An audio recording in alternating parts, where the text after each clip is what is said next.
Hello, my name is Simon Tang, and today I'll be doing my AP Statistics mini project 1 proportion test and 2 proportion test.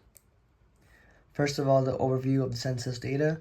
The total population of the CNMI in this data is 53,883 people.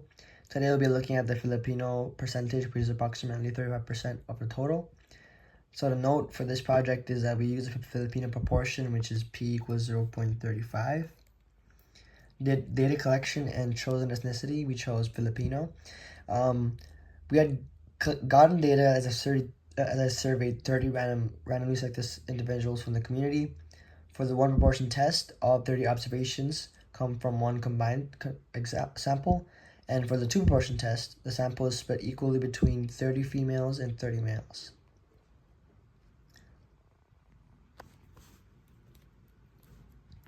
So the 1 proportion z-test, hypothesis, and setup.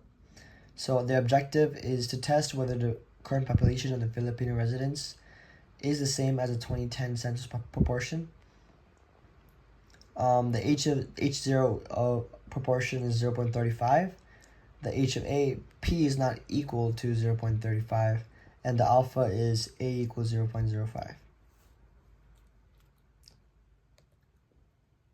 The 2 proportion z-test, hypothesis, and setup. Similar to the last one, but this one compares the proportion of Filipino residents between 2 groups, males and females. The H of 0 is the probability of males equals probability of females. No difference between the proportions of genders.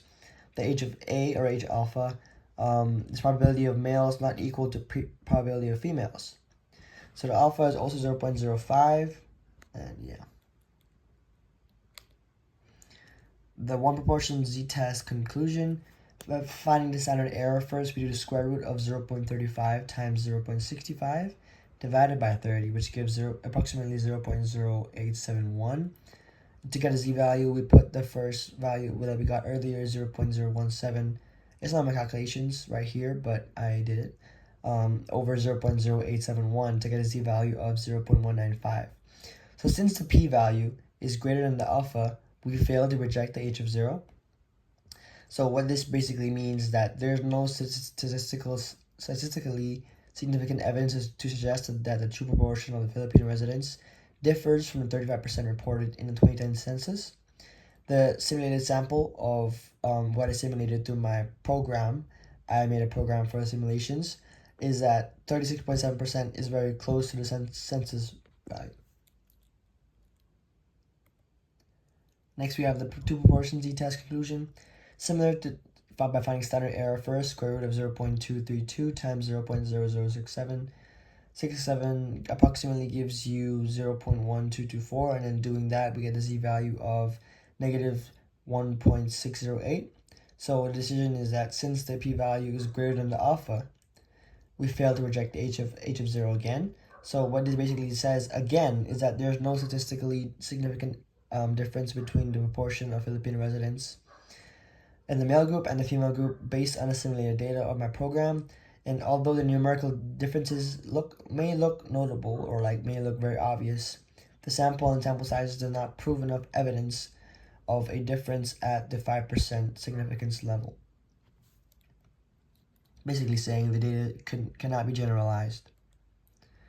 In conclusion, the analysis of the simulated data revealed that there's no significant difference from the observed proportions and expected values from the CNMI data.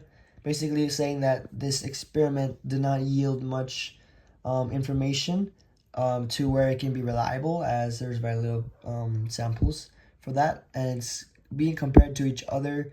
It leads us to fail to reject the null hypothesis, while for the proportions of between genders in the 2 proportion test, it also did not reach any statistical significance. And both of these findings suggest that the simulated sample sizes in my program essentially does not prove that there's enough evidence to suggest a departure from the expected population proportions.